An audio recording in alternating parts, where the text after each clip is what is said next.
Abangan po natin si Ma'am Joey Cruz.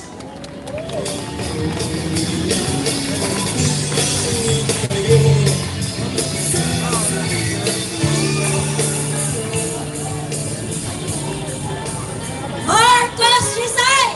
Marcos resign! Marcos resign! Marcos resign! Marcos resign! Marcos resign! Marcos resign! Marcos resign! Meron pong matinding problema ang bansa natin ngayon. At sa dinami-dami ng ginagawa ng ating gobyerno, hindi nila makita kung ano yung solusyon. Siyempre, ang solusyon, tanggalin yung punot-dulo ng problema dito sa bansa ko.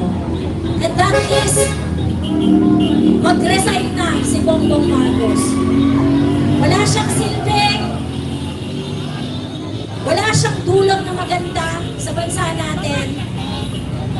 At ang lahat ng nararanasan natin ngayon, lalong-lalo na katakot-takot na korupsyon, ay pwedeng mapigil sana ng ating presidente. Kaso wala siyang ginawa.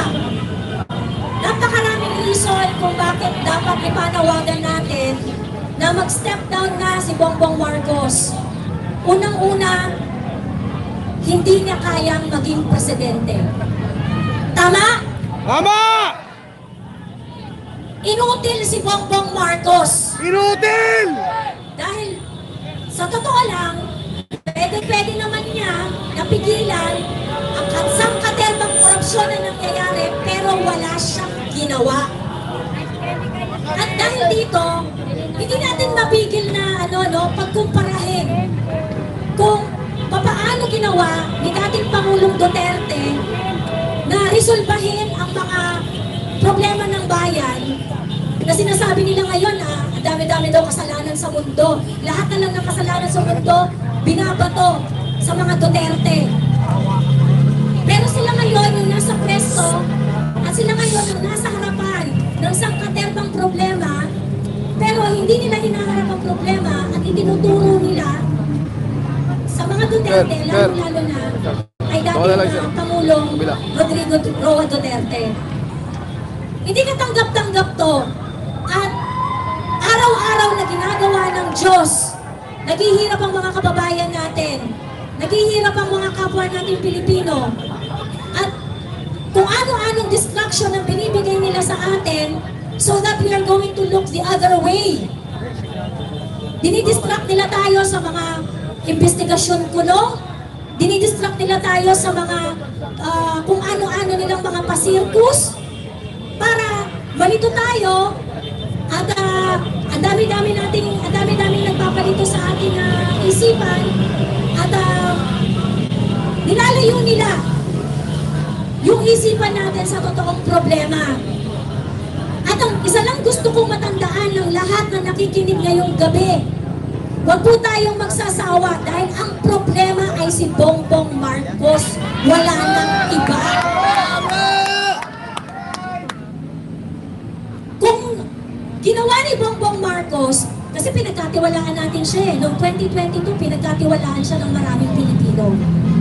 Pagkakataon niya na to para baguhin ang nakasulat na ng mga sangkaterbang bagahe ng pamilyang Marcos. Opportunity ito na binigay sa kanya. Pero anong ginawa ni Bongbong Marcos?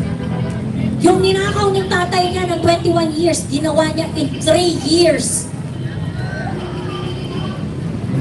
Walang kahihiyan. Halang ang kaluluwa, correct? Kaya dapat lang na siya ay pababain na. Nararapat lang na, itigil na, sir, hindi niyo na kaya eh. Alis na kayo dyan, tangina nyo. Diba? Huwag niyo nang patagalin to. Ngayon, ang challenge po sa atin na nakakakita ng totoong problema, hindi bayad ng CIA, hindi bayad ng NET, mga lahat na lang dito, nagpunta kayo dito out of your own volition. Sarili ninyong pera, pinamasahe nyo papunta dito, tama? Tama! kasi hindi naman sila titigil sa pangungurakot eh. Huwag tayong panghinaan ng loob kasi hindi naman titigil yung mga yan. Makakapal ang mga mukha ng mga yan. Huwag tayong mapagod ipaglaban ang kinabukasan ng mga anak natin, ng mga bagong darating na mga Pilipino. Huwag tayong mapagod na isigaw ang mga bagay na gusto natin para sa bayan natin. Huwag tayong mapagod na mangarap para sa bayan natin na hindi naiimpluwensyahan ng kahit sinong banyaga. Tayo yung legit, tayo yung totoo na nandito, na sumisigaw ng sarili nating boses para ipaglaban ang bayan natin. Hindi tayo bayad ng NET, hindi tayo bayad ng CIA. Pilipinas lang yung nasa puso natin, tama? Tama! So, huwag po tayong magsawa, isigaw at ilaban ang bansang Pilipinas. Ubusin natin ang lahat ng korap. Ubusin natin ang lahat ng mga nanggagahasa sa ating bansa. At sana, sa mga susunod pa ng mga araw, magtyaga po tayo, mag-invest po tayo para sa kinabukasan natin. Yayain po natin ang mga kaibigan natin, kapamilya natin. Kailangan natin magkaisa at ipakita kung gaano tayo kadismayado dito sa gobyernong ito. At yung araw-araw po na lumilipas, yung pag-delay nila sa investigasyon, yung kanilang paggawa ng excuses, tandaan po ninyo, yung investigasyon na pinapahaba nila, hindi yung investigasyon para makakuha sila ng mga impormasyon laban sa mga magnanakaw. Nagtatago na yan. Yung mga nanakaw nila, nililigpit na nila. Kaya mas maigting dapat ang panawagan natin na habang pinapatagal po natin ito, lalo nilang naibabaon yung kanilang mga ninakaw, tinatago nila para hindi na natin makita. This is an urgent call.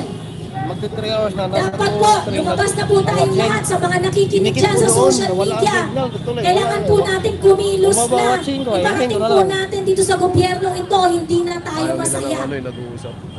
Naghihirap na po ang mga kababayan natin. Hirap na ang mga Pilipino. Hindi natin deserve ang ganitong klaseng gobyerno.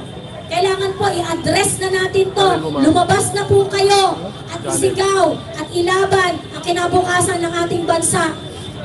Isigaw po natin at ipaalam po natin sa buong mundo na ito ang gusto natin. Marcos resign! Marcos resign! Marcos resign! Marcos resign! Maraming salamat po. Maraming salamat, Ma'am Chloe Cruz. Palakpakan po natin mga kabayan.